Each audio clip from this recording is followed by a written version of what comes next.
Возбуждено и рассмотрено 65 дел о нарушении законодательства. Итоги за 2018 год подвели сотрудники Управления Федеральной антимонопольной службы.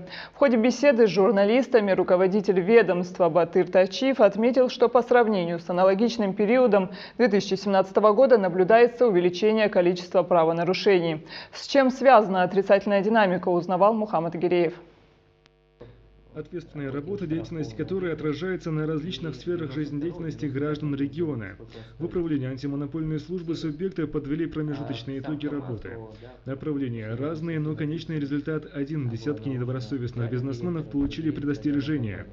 В ходе осуществления госконтроля в сфере антимонопольного законодательства нами было возбуждено 65 дел. В 2017 году было 27 дел. По результатам рассмотрения все ответчики были признаны нарушившими требования антимонопольного законодательства. Необходимо еще отметить, что ни одно из этих решений не было обжаловано в суд и отменено. Причем управлением особое внимание уделяется также и контролю за соблюдением федерального закона о защите конкуренции. В 2018 году выдано 62 предупреждения и одно предостережение по признакам нарушения требования закона о защите конкуренции.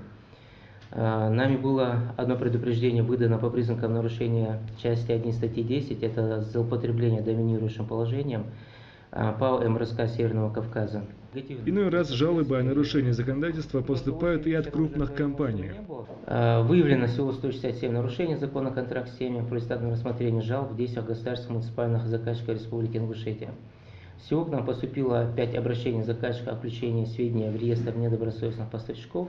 Это те субъекты, которые не уклоняются от подписания контракта, либо не выполняют свои обязательства по контракту. К сожалению, нередко слишком предприимчивые жители региона не понимают всей серьезности возможной административной ответственности.